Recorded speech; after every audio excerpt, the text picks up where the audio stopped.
Hey, everybody, and welcome to another episode of the Disney Resorts Podcast. My name's Kenny Hayes, and I am joined alongside, as always, by the one, the only, Walt Ramirez. Hey, Ken, how are you? I'm doing good. Just got back. Welcome back. I'm back. Unfortunately, I'm back. Safe, but I'm back. So in this week's show, we're going to be discussing my most recent trip to Walt Disney World. Myself and my family, we stayed over at the Boardwalk Villas for a very short trip. Then we're going to get into a dining review. Just recently, when I was there, I dined at Chef Art Smith's, and back in April, Walter and his wife dined there as well. So we'll have a review for that coming up shortly. We're then going to talk about my most recent Moonlight Magic that recently happened at Animal Kingdom. And before we wrap up this week's episode, we will finish up with some Disney news out of the Walt Disney World Corporation as well. So, like you said, Walt, I am back. It was a good trip. It was a very short trip, but it wasn't the same without you. Well, that's nice of you to say. So, how was your stay at the boardwalk? You had a one bedroom, correct? Correct. So it was me, my wife, and my daughter, and we went for a very short. I say 4, but call it really a 3.5 day trip. And like I've said in previous episodes, our original plan for this trip was to stay at Hilton Head for those many days. And we ended up having a family event come up for a 60th birthday party. So we had to rearrange our schedule a little bit, and we decided to move it over to Walt Disney World. We did stay at the Boardwalk Villas. We had a 1 bedroom on the first floor. And I have it uploaded, but for whatever reason, when you and I were in pre-show, it will not show on the on our format. But all in all, it was still a very clean room. No issues regarding that. Some good things. One good thing, and if you were watching us on Instagram, did return right here. Yes, that's a coaster. Oh, the coaster. And there's 7 of them. And yes, I jacked them from the room. All right, so the coasters are back, at least at Boardwalk. Your dues are going to be going up. My dues are going up. So I stole the coasters. No, I did not steal. That's a bad word. I repurposed the coasters. Yes. And the 50th anniversary coffee from the Mr. Coffee machine are back home safely in New Jersey. One thing I'm going to say, and I think I've said it in the past, Walt, I don't have a time when, I think it's every 7 years is a soft goods refurb. And I think every 14 years, I believe it's a full refurbishment of the room, the resort. Mm-hmm. Boardwalk is getting closer and closer each time I travel there to where you look at it and go, it needs attention. I sent you the picture while during pre-show, and I apologize. We have it actually in our media board on our platform, but for whatever reason, it will not show up. For most of you out there who have stayed at the Boardwalk Villas, your DVC members, you have your master bedroom, and then next to your master bedroom, you have the shutters that open up into your bathroom where the jacuzzi tub is. Below that is like a probably about 3 foot in height, 4 to 5 foot in length. It's like wainscoting, decorative wainscoting. And that probably just covers up access to the jets, to the pumps, to the motor and that. Well, there must have been an issue in the past because they cut a section out of it. And they did not do a good job putting it back. And I understand. And like I said to Walter, I think what I would have done, take the molding off, take the paneling off, do your work, and then put it back up instead of cutting a hole, because it was a butcher job. It was probably about 3 foot wide, and then the length of it up and down. And it was just caulked and gooed up and painted over. And like you could totally tell that there was work done there. And, okay, I'm staying on points. But if I was someone, especially if I paid cash, I would be upset. And then when we were doing laundry, the belt seemed like it was going. So people are trying to take naps before we're going out. So I throw laundry in, move it over into the dryer, and it's like, woo, woo, woo, woo. And every time you think it would stop, it would start up again. But did I still have a great time there? Yes. Do I love the boardwalk itself? Yes. Would I stay there again? Yes. But the rooms definitely are edging closer to, yes, we need a full refurb, not a little fresh me up. But I wouldn't hold our breath because they've been saying Boulder Ridge now for the last 2 years, and Boulder Ridge was supposed to happen after Saratoga. Saratoga's complete, and still nothing over there. So I don't think Boardwalk is in the foreseeable future in the next couple of years. Yeah, I mean, if I was a contract holder at the boardwalk, I would be upset about that because you're paying taxes and dues for your room, for your property that you own there, and it's not being upkept similarly to other resorts. So that would definitely be something that I would be ticked off about. Let me ask you a question. You said you stayed on the ground floor. Now, have you been on the ground floor there before, or is that the first time you've been there? I'm trying to jog my memory. It is the second time that I've stayed ground level. Okay. And all in all, I got to say, but if everyone remembers our trek from our April trip when Walter and I went together and he stayed over at Beach Club, it was that far again. Yeah, you need a Daniel Boone trail map to get to the room, but it was it was the exact same distance. The only difference in April, when you went all the way down and got to my room, you made a right, and then we had a view of the secondary pool, the quiet pool. Right. Well, our room this time was on the left, so we were facing the pond. You know where the bridge, if you're coming from the main entryway at the boardwalk where the valet is, and then you're coming towards the parking lot and you go over that little bridge, to your right, there's a pond. And then you have like the parking lot. Well, that's where our rooms were. But it was nice because we were dead set in the middle and the trees were blocking most of the parking lot.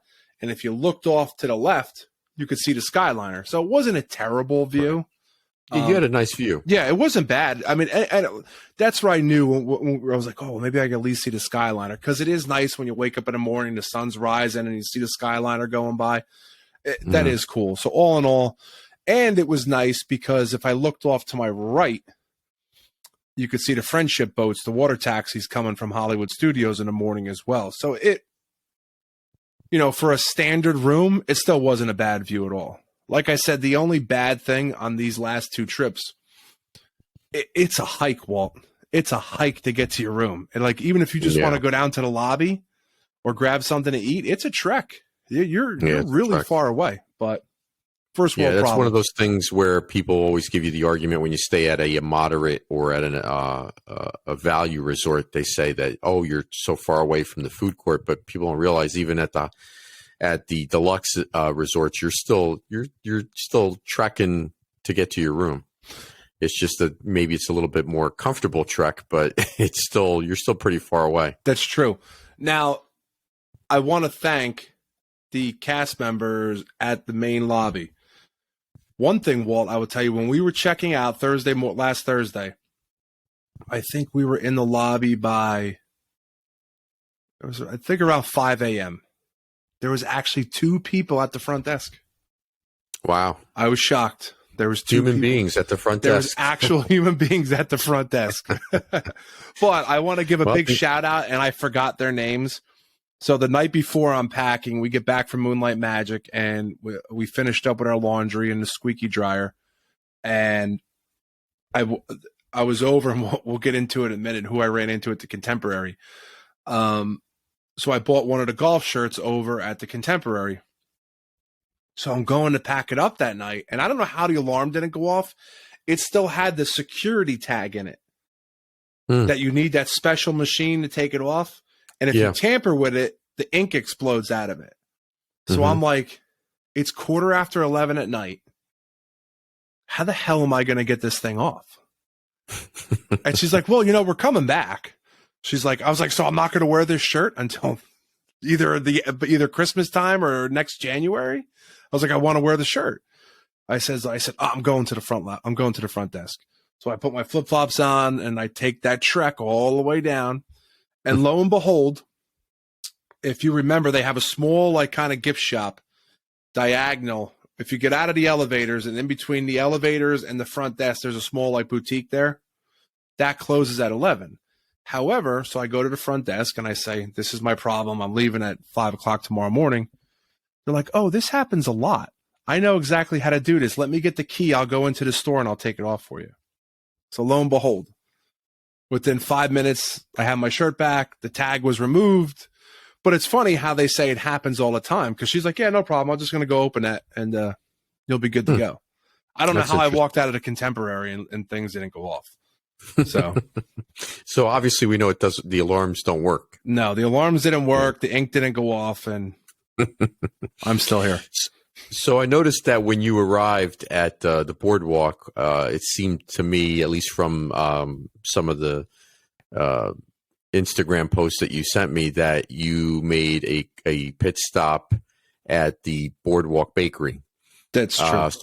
So what did you think of the Boardwalk Bakery? So if you didn't tell me, yes, is it freshened up inside? They got the digital menu now and that up there. But there's literally no difference, in my opinion. The difference now is yes, they've added more sandwiches. So you can get your Reuben. They have a couple different extra sandwiches, which is great. Did I try them? No, I did not. So I can't judge but maybe I read into it wrong back in March. I believe it was March when they announced everything. Like, I just expected more. Mm-hmm. And it was basically like, I have some pictures of it, and I'll put it up on our Instagram page if I haven't already. Like, all they did was take the lettering off that said bakery. They sanded the wall down and then put deli and just spruced it up inside. It's literally the same. Like, when you walk into the deli, the deli, it's your bakery section. Then the next over, and I posted that video up there. Then it goes a couple different sandwiches. Then it's your drinks. Then it's checkout. And on the far right, there's no. So there's no remodeling on the interior. Then it's basically the same. They did freshen it up in there, but besides the fresh up, there's no seating, there's no extra room. It's literally the same square footage they used. The same layout. Yeah, because even when you go past checkout, that's where, like, you get your coffee, your regular decaf, your creamers, all that up against that wall, and then you literally walk out. Like, I was expecting something different, and maybe it was just me, but that's what they sold me on. At least that's how I interpreted it, that it was going to be something more. It's basically all they did was just add sandwiches and call it a deli now. Mm. How long did they keep that closed for? It was closed for a while, wasn't it? Maybe a month or a month and a half. I don't think it was that long, Walt. Okay, so it was a short turnaround then. It was a short turnaround. So that's when I knew, when I heard it closed, and then they said, oh, it'll be open by the end of summer, in which it's already open. I think it opened a week before we got there. So I was like, wow, that was a quick days before, yeah, it was a quick turnaround. Work is moving along. They were power washing the outside of the building, and then the concrete where the ESPN club used to be. And then when we were leaving, all the decorative, like the shrubbery they put up to block everything, that was all removed. So all the work, I guess, is happening inside now. And then they had a sign out front saying that it will be opening in sometime in 2023. So I am looking forward to that. And I'm hoping that that's becomes a good restaurant. But yeah, I was a little. They're going to just drop the N off the sign and just call it ESP. But they did. Everything's gone now, so they can't even do that. They took ESPN totally down. Everything is down. Even like the arm with the dumbbells is down. All the lights have been taken off the building. This is the new economical Disney. They started with your room, where they did a Home Depot job on your room. Yes, they did a Home Depot job. So that's going to be the new thing now. You're going to see, like, on the construction, it'll be like the Boardwalk Deli sponsored by Home Depot. So they do it with rides already, and didn't they used to do it with the restaurant in the land? Yes, that used to be sponsored by, I think, Smuckers, but I don't think it's sponsored by them anymore. Yeah, and the illuminations used to be sponsored by General Electric for a while. Yep. So overall, you would say the boardwalk was a good experience for you, and it sounds like you definitely would go back despite, a few little minor glitches. Yes. Like I said, all in all, the room was still very clean. Mhm. It's just, like your favorite thing in the whole wide world, Walt, the carpeting in the bedroom you could see has seen better days. Yeah. The work that they did to the tub, they didn't do a good job of patching up the wall there. The dryer with the very, very squeaky loud belt. But you could just see it. It's nearing that time of, hey, we're going to need to be, some attention is going to need to be made. And it should, because it's a high end resort that deserves to be, taken care of and be right up there with all the other ones that have already gone through a remodel or a refurb. So, but I'll tell you though, Walt, and I know you agree, staying at Beach Club, you just can't beat its location. You can't beat it. Yeah. Well, like they say in real estate, location, location, location, right? So it's the same thing with the resorts. I mean, those resorts within that little area there, that's what I call like the circle, which is boardwalk, yacht club, beach club. You can't beat those resorts. And then you could throw in, Riviera in there and Caribbean Beach, because they're on the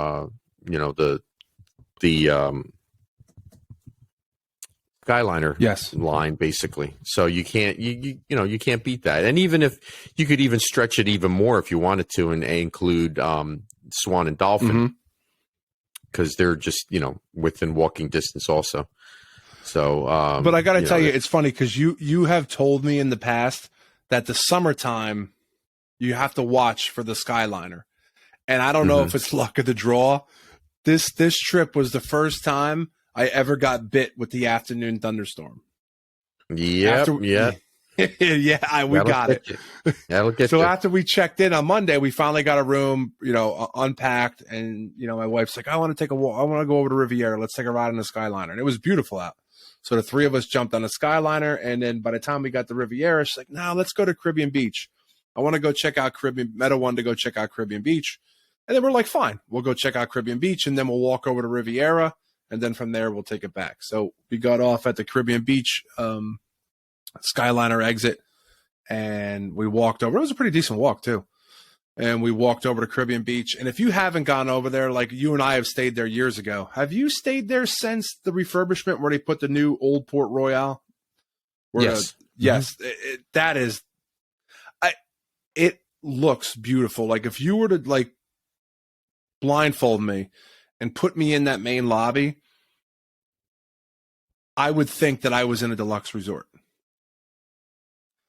They did a really nice job with that resort. Now, correct me. Now, well, I don't know if you think the same as me.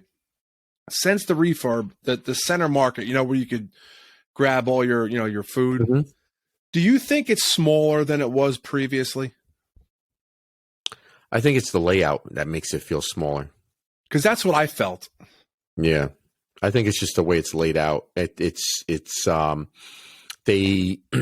put in like a little bit extra seating, and I think they took away some of the other space that was there that kind of makes it seem a little bit smaller, but I think it's just the way it's laid out. Now, I was there during the pandemic, so at the time I was there, it was all basically like, you'd have to go there and pick up your food. And there was no one sitting in anywhere in that area. So it was a little bit of a different atmosphere. So I don't know what it was like this time when you went, but when I went, it was pretty desolate. So there was really, and everything was really controlled. Like you couldn't, you couldn't get your own drink. You actually had it blocked off, so you had people that would you would ask for a beverage and they would go to the fountain and get it for you and bring it to you, because they were trying to minimize people touching things in contact. So it was different, but yeah, I think to answer your question, I think it's just the way it's laid out. It's a little bit different. I'm not really a big fan of the new layout that they have. I actually preferred the old layout that they had. Because it was kind of cool. It was kind of like these little like little sections where you would like there was like a pizza section and a sandwich section and a dessert section, and it was just it broke up the lines. It's kind of like similar to Pop Century, the way their food court is laid out, except that there's this kind of like fancier in like a circle type of an area. Whereas there, it's kind of was like it looked like little markets, and it was kind of cute the way they had it laid out. So they tried. I think they tried with the new center market. They tried to copy that, the theming of a little markets, but it's not the same. And like I said, it does look very nice. But I'm with you. I preferred the old look better. I liked when you used to walk in the back of the building like you still do, and which actually would be the front. And to the left used to be the and I liked their gift shop then. I think their gift shop was much larger than it is now, and I think it had a lot more to offer.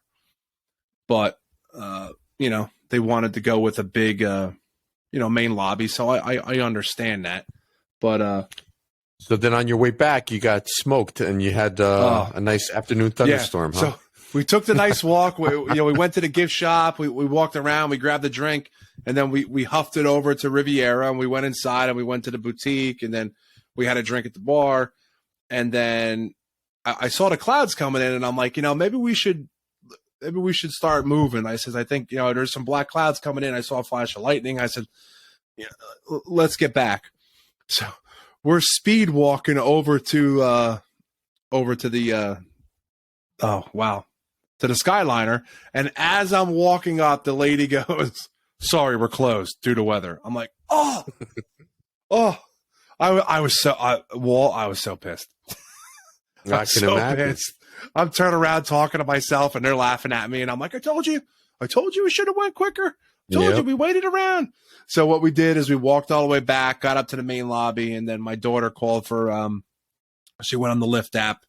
And then within and it was funny because we get a driver, and the heavens opened. It was pouring. So she gets a driver, and she's like, "Oh, he'll be here in like 5 minutes." So like a minute later, she's like, "Oh, he canceled." I was like, "Oh," I was like, "He canceled. Now we're stuck here." So then we got another driver, and he was real good. And then it was a 5 minute. It cost us, I think, $15 to get back to Boardwalk. So. But yeah, we got bit by the afternoon thunderstorm, and that's my first time ever. Shocking, but my first time ever on the Skyliner that I got stranded somewhere. Yeah, that'll get you every once in a while. That's the only part of the Skyliner that's the downside is they do shut it down for weather, and it's understandable, especially with the lightning and the heavy rain. And sometimes you get a little windy up there, and you don't want to be rocking back and forth on that thing. No, have you ever been up there with the wind? I've been up there when it's been kind of gusty, and it does move you. Yeah, it does. It rocks you back and forth a little bit, especially when it stops. Yeah, if it stops for whatever reason, for 30 seconds or a minute, and all of a sudden you start swaying back and forth, it's like it makes you a little nervous, especially when you're over like the road. Well, you just took it right out of my mouth, because I think the worst spot to get stuck on the Skyliner is when you're coming from Epcot to Riviera, when you go over Lake Buena Vista Drive. And I seem to get stuck there. And the one time I got stuck there, the traffic was so loud, the wind starts picking up, so you're swaying. It was just like it just made you feel very uncomfortable. And I was like, please God, just start moving. Please just start moving. And then we started moving. But I always seem to get stuck over Lake Buena Vista Drive. But I usually get stuck on the monorail. Not stuck on the monorail, but I get stuck not being able to use the monorail for the same reason for lightning, because they do shut the monorail down. They don't shut it down for rain, but they shut it down for lightning. So that's another, then we're all stuck trucking into the buses. Yeah. Well, yeah. But yeah, so I got bit. At least you have the buses there. You know what I mean? At least with the Skyliner, unfortunately. Well, you could have taken a bus, but it would have been a longer trek back. It would have been. So you made your way over to Chef Art Smith's finally, right? Yes. You were looking forward to that? Mm-hmm. So what did you think of the deviled eggs? All right. So if you're watching us over on YouTube, we got a little clip we put together for you, so we'll put that up right now. You were 100% right, Walt, with the deviled eggs. They were spot on. They were delicious. They were. I absolutely, and I know you did it. I don't want to rat you out. I almost thought about ordering a second order because I was like, oh my God, these are so good. I'm a huge deviled egg guy, and I was like, how good can they be? There they are right there on the screen. Well, it's worse for you because you had to share them with 2 other people. I only had to share it with 1 other person. I did. So they come, if you see on the screen, they came with 6. So my wife took 2. My daughter had 1. So I got left with 3, which I'm not complaining about. And every one of us loved it. So if you are going anytime to Chef Art Smith's, unless you don't like eggs, absolutely get the deviled eggs. Maybe order 2 because they are fantastic. They are one of my favorite appetizers on property. I mean, nothing beats the bacon and eggs over at Steakhouse 71, but this is definitely a number 2 or number 3. So that was a great call on your part, Walt, because yes, they were good. Yeah, and you know what it is too about Chef Art Smith's. I mean, sometimes it could be a little tough to get in there. I mean, they do have walk-ups every once in a while. But for a Disney Springs restaurant, it's a really good choice. I agree. To go there because there's a lot on the menu that gives you a lot of variety. And if you're, a fried chicken fan, the fried chicken is outstanding.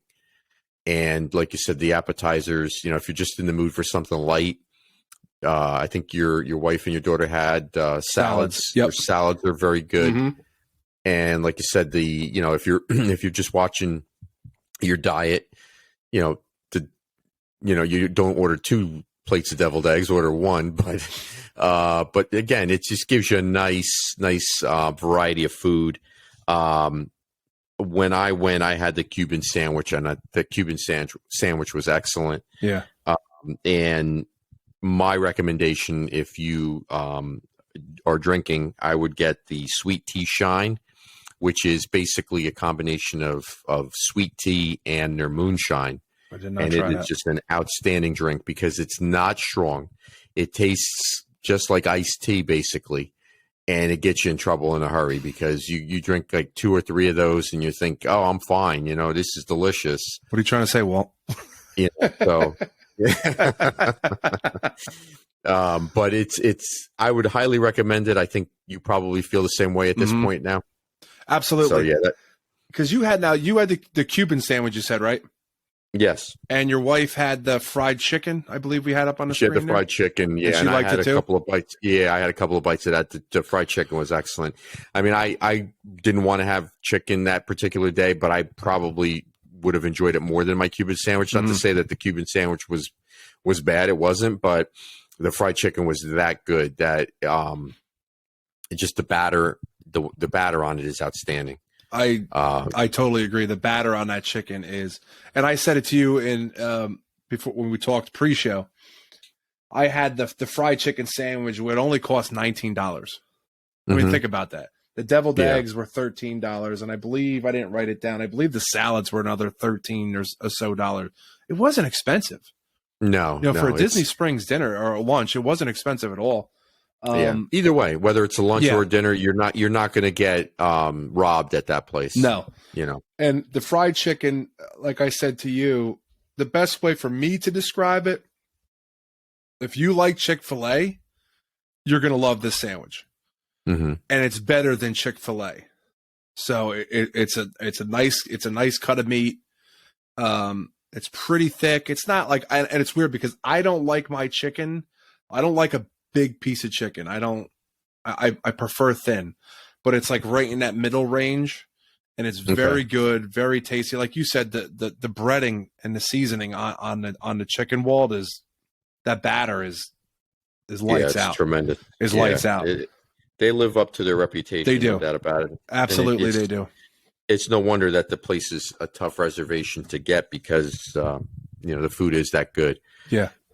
Real quick, we'll touch on this really fast because we've done a semi review on this, and we can always delve into it in the future. you went over to Steakhouse 71 for dinner. Mm-hmm. And you've had dinner there before, as I have, and highly recommend the restaurant. But you have an interesting story about an experience that you had there at Steakhouse 71. So it's funny. So on our second to last night there, now remember, if you were watching our previous shows, I booked dining reservations at Shula's. And Walt told me, and we did not go there because of the sticker shock. The longer, like we were sitting there when we got to Disney, and Steakhouse 71 is one of my favorite places to eat. So is it for my wife. And she's like, you know what? She's like, there is dining reservations over at Steakhouse 71. So I said, listen, if you want to go there, let's go there. You don't have to twist my arm about going to Steakhouse 71. I love it there. I love what they've done. And like, Walt, you and I have talked about it because we were fans of the Wave. And I didn't think, I was so scared when they changed everything up, but Disney slam dunked, knocked it out of the park with Steakhouse 71. From the theming to everything there to the food is just, in my opinion, is spot on.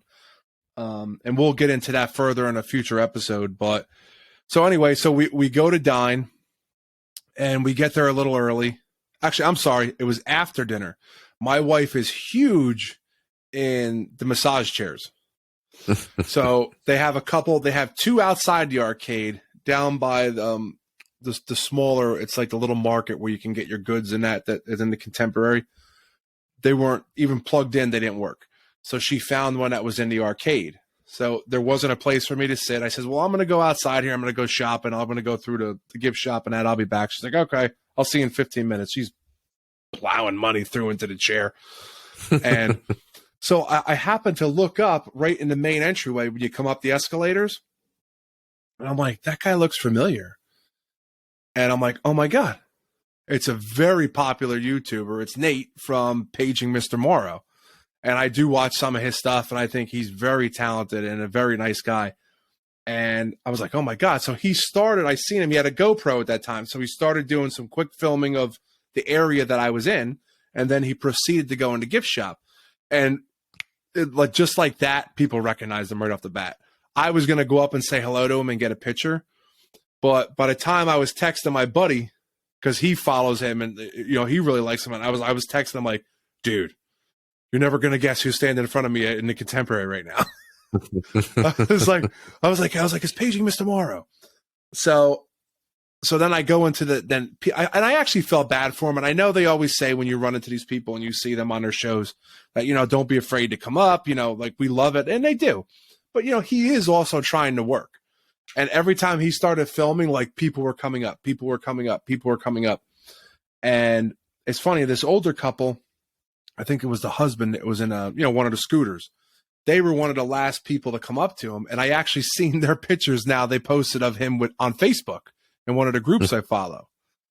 So by the time he got done and everyone kept taking pictures and talking with him, I was going back and forth where Beth was in the arcade, and then he went down the escalator.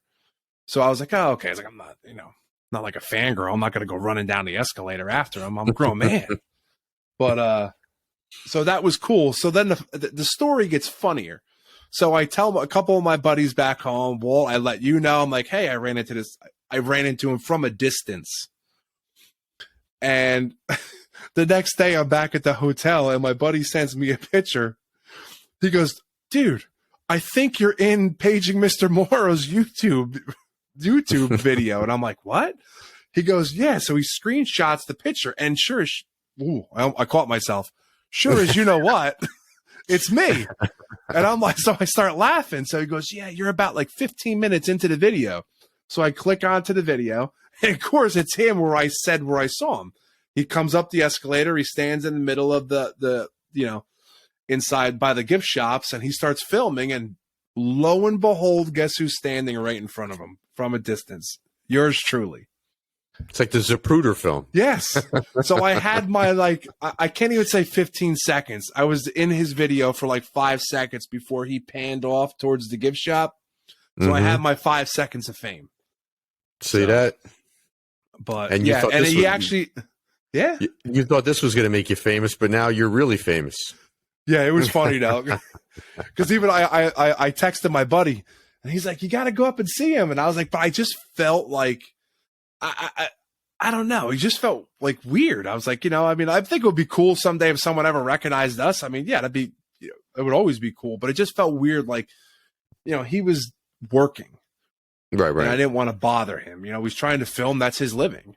So but yeah, he's a great content creator, and I love the stuff he does. And, but he did seem like a cool guy, because anybody that went up to him, he was very nice, because I stood like a stalker from a distance. But yes, so I got to meet a Disney YouTube from a distance. That's pretty cool. Yeah, it was cool. So it was definitely cool. So after that, you went over to Moonlight Magic at Animal Kingdom, and how did that go? So all in all, I am going to say Moonlight Magic is a great perk event for DVC members. I mean, you can't beat. They close an entire park off for it's thousands of people without a doubt. But like every ride is like 10 minutes. So you can't beat it. When we checked in, so it was actually August 31st was our last night there. It was here's one of the pamphlet, if you could see it. It was August 31st. It was from 8 to 11 p.m. Now, check-in started at 6 p.m. So we got there right at 6 o'clock. And lo and behold, we went through check-in. It was actually seamless. They just scan your Magic Band. They check your ID. It was under me. And boom, the three of us went right in. No problems. We were able to get on because the safari closes early. So we were able to catch the safari. Safari was, I think it took us 10 minutes to get on. That was really cool, because I haven't been on that since the pandemic.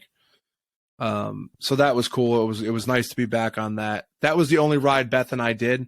Our daughter was able to get on Pandora, but I'm going to say, and if I am wrong, if memory serves me wrong, whether in the comments below on YouTube or message us over on Instagram, I was saying to Walt, because when Walt was still a DVC member, we were on vacation together, and we did a Moonlight Magic over in Hollywood Studios pre-pandemic. And I remember one of the vouchers, it was for Backlot Express. You could get a meal. And what I mean by meal, it was like, chicken fingers, French fries, and a drink. Hamburger, hot dog, French fries. A quick service. A quick service, yes. Not this time. It was, I think you had 3 vouchers for snacks. So you could have got like a French fry, a churro, a cupcake, stuff like that. So if you wanted a regular meal, you were going to have to pay for it. So the 3 of us, unless we're wrong, remembering that they fed us a meal, back in, I think it was 2018, 2019, when we went together last. Yeah, I think it was 2018. Thinking like, okay, we're going to get some kind of meal. We're not going to eat before we go. So lo and behold, we find out that we're not going to get a full meal. So we had to eat at Dinosaurus. So I had a hot dog meal. It was very good. I mean, it was like a foot-long hot dog, and it was very good. Everyone liked their meal, because my daughter had a veggie burger there with pepper jack cheese, and she loved it, raved about it. So that was like the only little disappointing thing, because I'm sitting there thinking to myself, I'm like, does it really matter that you couldn't give me a hot dog for free? Or, you know what I mean, with the French fries? But, I don't want to. But overall, though, Walt, Moonlight Magic was great. I am going to knock them in one spot. So after we get in, we walk around for a little bit. And please do. Yes. We're fair. We always try to be fair. And like I said, Moonlight Magic overall is a great event. When you really think about it, they're shutting down an entire park for us. So like, I can't knock it. I mean, it's a great perk. It really is. This is the third time I've been able to do it. So generally at the Moonlight Magic events. Now, this is not the first one this year. They had a couple, I think, over at Epcot already. So with the merchandise, they usually have Moonlight Magic specific merchandise for that night. So it says on the back of the pamphlet, for merchandise, you have to go over to Chester and Hester's Dinosaur Treasures. Over, I think was that Dino Land over there? Yeah. So we walk over there after we went through a little bit. After we went on the safari, we made our way over there because we wanted to see what the merchandise looked like. And you can't see it now, but up on my shelves to my left, we have cups and we have stuff from the Moonlight Magic of years past. So it's about and of course they do not open it up till 8:00. So there's a line, and it's probably about 20 people deep. But it wasn't bad. They had a setup. If you saw on our Instagram, they had a DJ live there. They had a place for photo op with the logo in the background. It was really cool. So the store opens up after we waited about 20 minutes. And if you've ever been to DVC before for their merchandise, not everything in the store is for sale. You literally funnel to wherever you check out, and then the Moonlight Magic merchandise is generally behind them. Don't ask me why. And usually in the past, there'll be cups, there'll be T-shirts, there'll be pins, there'll be specific merchandise, like I said, to Moonlight Magic. There was nothing. There was nothing, Walt. They had a DVC. What is that? The Lounge Fly, is it called? The Lounge Fly bags? Yes. So they had a DVC Lounge Fly bag. And it comes in a set. They have the specialty Disney Vacation Club pins that they do yearly, and it's a series of them. That's all they had. So I waited. And that's not even an exclusive item. It's not exclusive at all. Yeah. So somebody said, well, they had a problem with their distributor. I'm like, okay, and I understand, because even in the world I live in, and Walt, in the world you live in, where we work and where we make a living, it's hard to get stuff out there. Wait and you wait and you wait. But I'm like, Disney, come on. You had these dates set for how long? I heard a rumor that there were 8x10 autographed photos of Bob Chapek available behind the counter. Is that true? That was yes. No. No, that's not true. Well, okay. If it was true, nobody was buying them. Oh, sorry, okay. Bob. Sorry, Bob. There's no room up here for you yet. Well, that was in exchange. Instead of having given you a quick service meal, you would get a free autograph photo of Bob instead to replace your meal that you didn't get. So yeah, you turn in this one voucher and you get maybe that's what the Scantron is on the back here. Yeah, see, you missed out. Yeah. So, but yeah, that's where I was disappointed, because they had cool shirts in the past. They had if I could reach it and not look stupid, they had like nice mugs. It just like the logo, like you see here, would be on a shirt, something like that. That's disappointing, though. And it's disappointing. You were probably looking forward to it. Yes, because what happens is it fills up pretty quick, and it's open to DVC members who already have a booking on property. And if they fill up with everyone on property, then it doesn't go out to the general public. Like you and I say, if we were still DVC members and not staying on property that day, and they didn't hit their number, then it would go out to us. So, like I said, it's my third one. Do I need the merch? No. Did I want it? Maybe. But I at least wanted to be able to choose. And like I said, I can't bash it because, quote unquote, it's free. And it's still a great product. I really do. And, I do thank Disney, because they don't have to do it. It's not there's nothing in writing that says they have to do this. That the Moonlight Magic, they can cancel this tomorrow. It is what it is. But I think now, let me ask you this: don't they do that? They do that 4 times a year. Is that correct? Because they do it for each park. One for Magic Kingdom, one for Epcot, one for Hollywood No, they Studios. do it more. I think even I don't have I don't have a number in front of me for this year. They're not doing Magic Kingdom this year. I'm 99% sure. But I think in the past, please do not hold me to this, it was a couple per park. Okay. So there was quite a few throughout the year. And of course, because we're just about back to normal now. So I assume next year will probably be a full-fledged Moonlight Magic, or maybe not. Maybe with the cutbacks and everything that they've done, maybe they're going to do less and less of them. But I am happy they are back.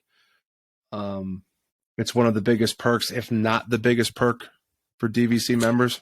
Now, you mentioned to me that you also noticed that there's no parades or motorcades or any of that sort of thing. It was just, now obviously, for people who don't know, they don't have fireworks at Animal Kingdom because of the animals. Correct. So they have a light show on the Tree of Life, which you, I think, posted a video of, which is really cool. I really enjoy that. It is good. But I would be a little bit disappointed that they didn't have even like a motorcade or some sort of a parade or characters even that would go around. Yeah, they did not. Unless they had it on the water, how they have like the water taxis coming through with the characters on it during the day. There, I did not see that in the evening.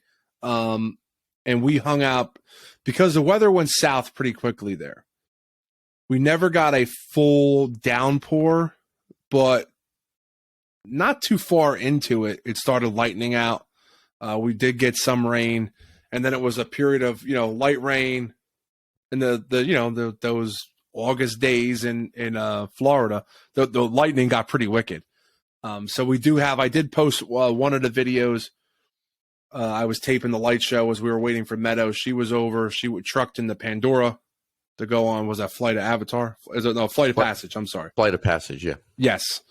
So we were waiting for there. We wanted to go in there, but it was, like I told you during pre-show, it was that crapshoot of, do we gamble and go and get drenched and get stuck in a thunder and lightning storm, or do we wait here for her? And so what I kept doing is we duck out. They do some of the light show. I'd videotape it, come back in.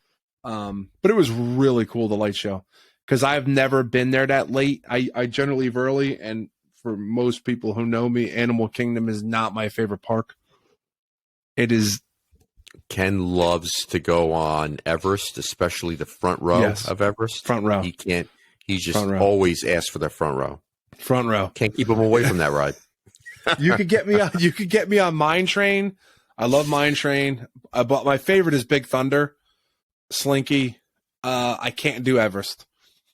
I can't do it. That's my goal in life, is to get you on Everest. That's my goal in life. That's on my bucket list of things. There's two things. I'm not a big fan of, I'm not a big fan of heights, and Everest goes backwards. Anything that goes backwards is like the first time I went on Frozen, I didn't know.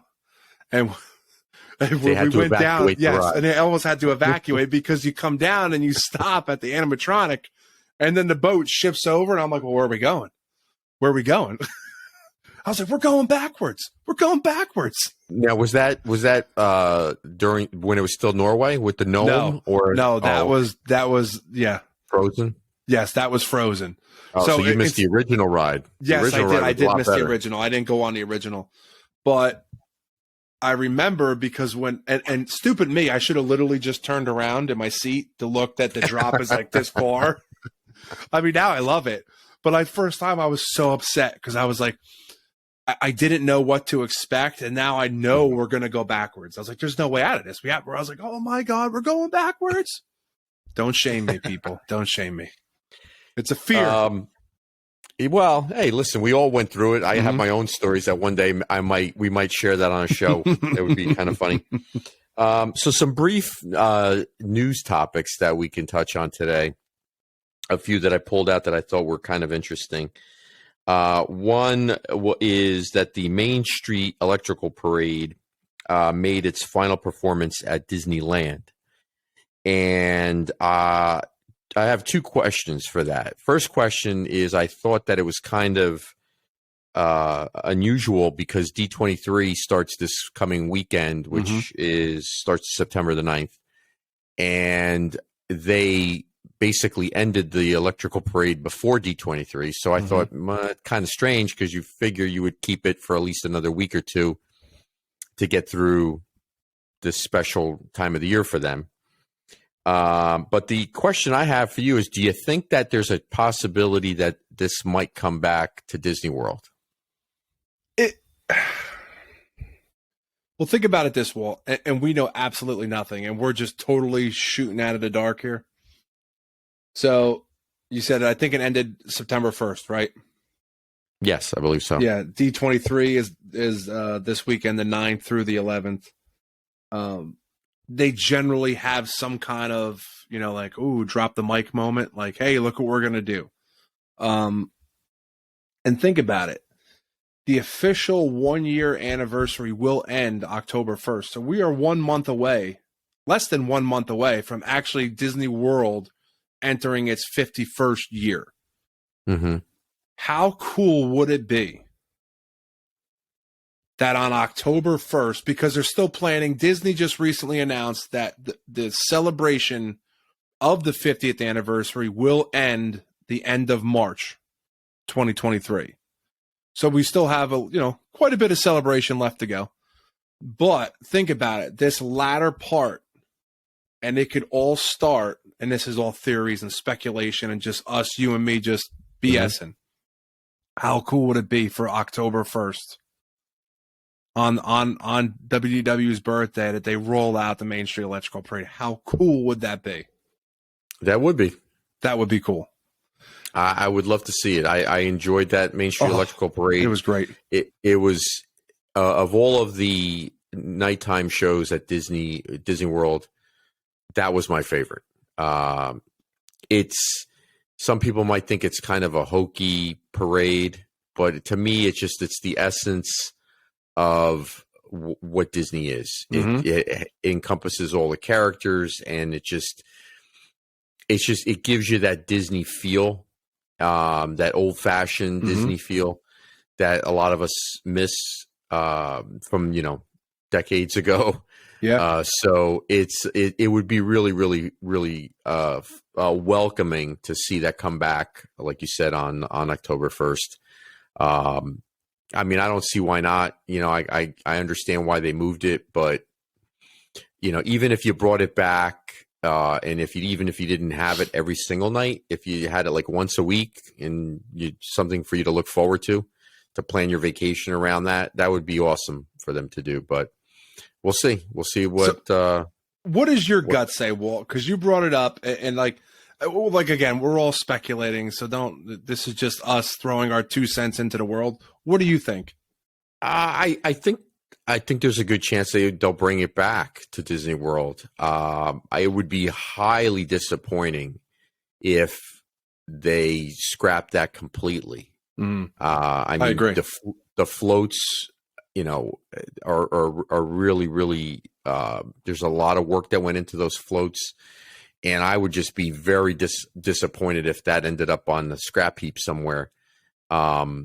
Forgotten about, like so many other things that have happened at Disney World. But I honestly, I'm optimistic. I think that it's going to come back. I'm hoping that it comes back. It definitely gives you another, a nighttime parade to look forward to. And it's something that they can add on that really wouldn't be a huge deal for them to do, because you're just transferring it from Disneyland to Disney World. So you're just transporting the floats. I mean, they broke down Walt's plane that was in Walt Disney World, and they trucked it over to D23 over in California. Yeah, so they took that thing apart. One other thing, too, in the news that I wanted to touch on is something that I initially hadn't done a lot of research on. I had heard about it for a while. And now that I kind of looked into it a little bit more, I was kind of surprised by it. I don't know why, but I was under the impression that the Moana construction at Epcot was going to be an attraction of some sort. And I come to find out that it's actually an exploration trail. Huff it. Now, the last thing that Epcot needs is more walking. And to have a walking trail in Epcot, when there's basically that's all you're doing in Epcot is walking around. Agreed. And there's plenty of it to do. I understand the theory of it, that it's because this is more geared towards little kids and children, and there really isn't a lot in Epcot for kids, and we've talked about that in the past. Mm-hmm. But you know, I looked up some numbers, and I said to myself, well, I never saw the movie. I never saw Moana, but I said to myself, well, if they're investing that much space into this, you know, into Moana, then it must have done really well. Well, it did. It did $645 million worldwide. But then I said to myself, there's another movie that I really enjoyed, Coco. And Coco has no representation whatsoever in Disney World, with the exception of some minor at the entrance of Mexico. There's, you know, a few displays there, mm-hmm. and you can buy some merch and stuff like that. But there's no Coco ride, mm-hmm. or any other type of attraction. Which, by the way, they could easily do with an overlay at the Tres Caballeros ride, yep. in Mexico, but they probably won't do that. And that would be a minimal amount of money and investment, because the ride already exists. You just have to open your pockets, you know. JPEG. Well, here's the reason why. So then I said to myself, well, how much money did Coco do? You know, Coco did $807 million worldwide. So it's obviously a lot more popular than Moana. You have a demographic of Hispanics that you also would be catering to as well. Mm-hmm. So, and as you know, that is a super popular pavilion in Epcot. And you and I well, at least for me, I can't speak for you, but for me, I always hang a left and go to Mexico first. That's always the great debate. You have to go left. Yeah. I love Canada, and I love eating there. Yeah, but it's margarita time. We're going left. We're going to Mexico. Go to Mexico. Grand Fiesta tour. Let's do it. Yep, absolutely. So I don't know how you feel about that, but I was just kind of like, you know, I don't know. I don't know if I'm really interested in doing a walking, you know, trail. I mean, it might be done very, very well, and it ties in with the land and with Nemo and Friends over, mm-hmm. in that area. I could see why they're catering towards the kids, but I don't know. I won't judge. I won't put any judgment on the ride yet, or the attraction, or whatever you want to call it, the walkthrough, because it, mm-hmm. could very well be great. But where I do agree with you is that what you do in Epcot is walk. Like, give me something where I could sit for 5 or 10 minutes and relax and, mm-hmm. take a ride through the attraction instead of walking through the attraction. But I said to you pre-show, Walt, we were joking, because how long has Alani been open? And if you watch Resort TV, the new DVC show that's selling you, you know, Disney propaganda, which I'm guilty of. You know, when they talk about Alani, they use Moana clips to sell Alani. So I'm like, when you're walking through Moana, it's going to be Moana, Alani, Moana. Subliminal messages to buy your points at Alani. Brochures get dropped in on you as you're leaving. Through. Yeah, your brochures are dropped in. Wow, I really need to go to Hawaii. What's this, Alani? Oh, wow. All right, let's do this. But you are right, Walt, though. I mean, don't get me wrong. Moana's a big hit. They use Moana overlay in the refurbishment of the Polynesian. So they are trying to incorporate that more. But when Mexico is arguably your most popular pavilion in World Showcase, and you're not that far, you have to walk through this attraction once it's complete again to get to World Showcase. Like you said, you could easily tie it in with Mexico. Yeah. Just like you could tie it in with, you know, Living with the Land and Nemo and that. Mm-hmm. So I understand the tie-in there. But like you said, if you're going to pick a movie and, you know, it grossed, over $200 million more. So, see, that's the thing. That was always my argument years ago when they never did anything with The Incredibles. Mm-hmm. And The Incredibles, I felt, at least in Disney World, I felt that it deserved an attraction. They did that even previously with Cars, where they built Cars Land in Disneyland. They never did it. They never transferred it to Disney World.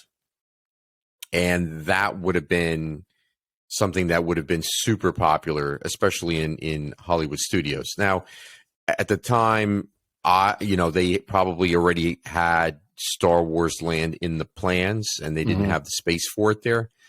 But you could find room.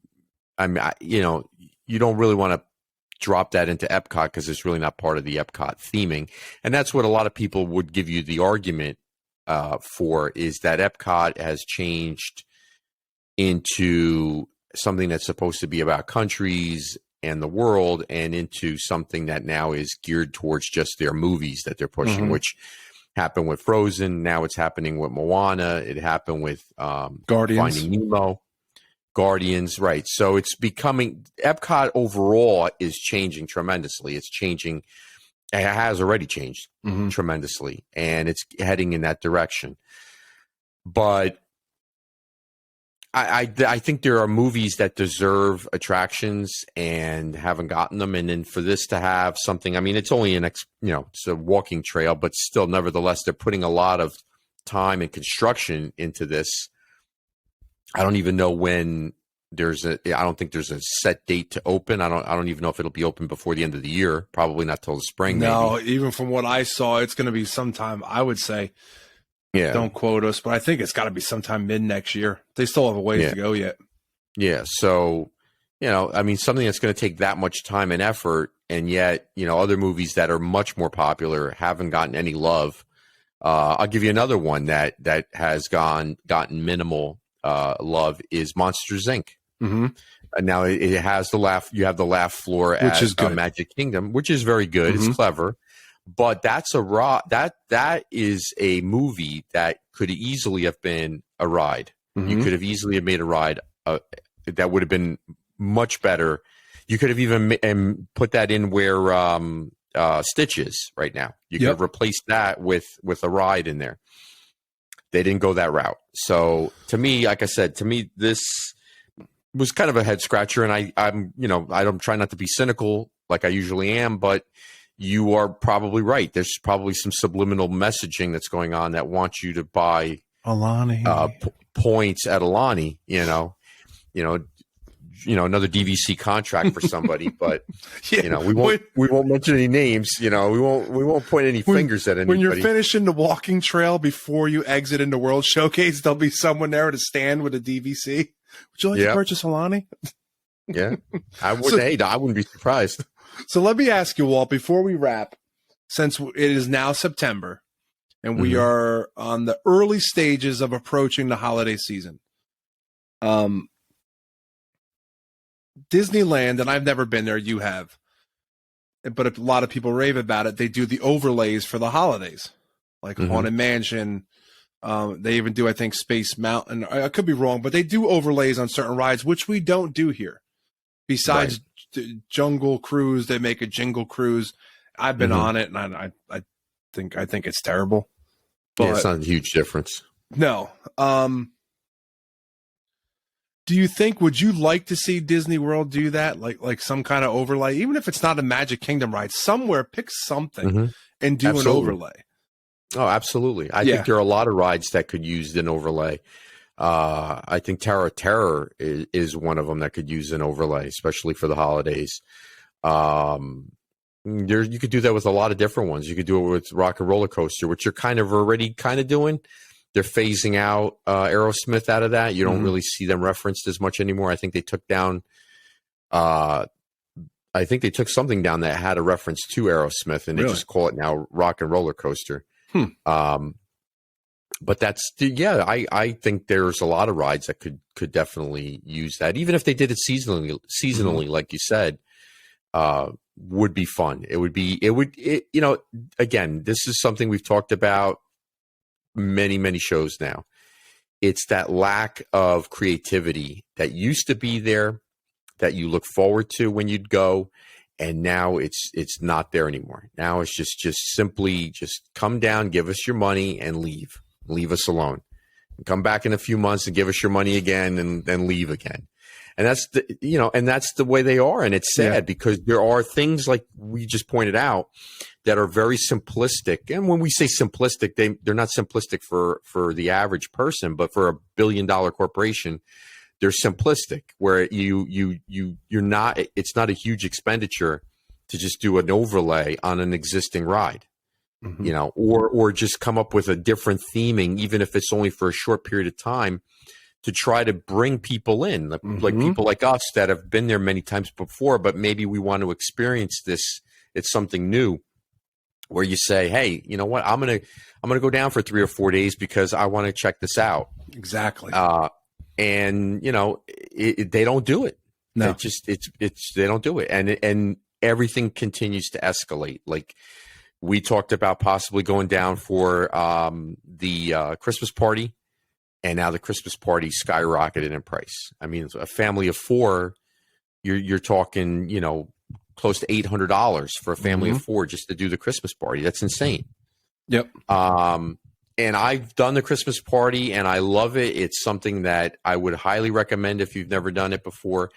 But again, and I've done the Halloween party. And again, it depends on what you want and what you're looking for. The Halloween party for me, didn't think it was worth it.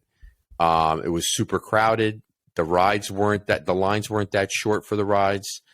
And, unless you were willing to wait online for 15 or 20 minutes to get candy at a particular area, it didn't knock my socks off. The Christmas party does because of the parade. If it weren't for that parade, it wouldn't be worth it, in my opinion. So those are the things that I think I agree with you. I think that they need to,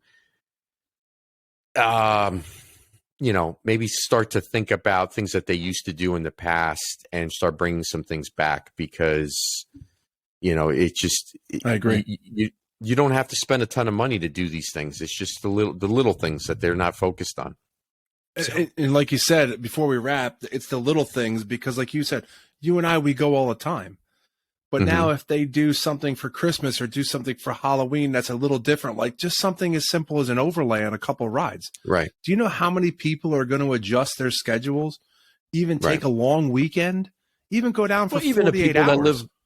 And even the people that live down there, even the people that live down there probably would look forward to something different because they see it all the time. Yeah. And hopefully they do it though, because I would love to see it. And I've always been jealous of, I know they especially do it with Haunted Mansion over in Disneyland. I think that would be really cool if they did it to ours here. So, yeah. So we're going to wrap, but just to give everybody an idea, on our next episode, Ken is going to be doing a couple more dining reviews from his trip. We're going to do Ale and Compass, and we'll also touch on Steakhouse 71, even though we briefly kind of already did today, but we'll go more in depth. And then we've been talking about for some time now, wanting to talk about a review of Saratoga. So we're going to get to that as well on our next one. All right. Good place to wrap, Walt. Yeah, we'll call it a night. Good show as always. So, all right, folks, that's going to do it for this edition of the Disney Resorts Podcast. We hope you enjoyed it. For Walt Ramirez, I'm Kenny Hayes. Take care, everybody.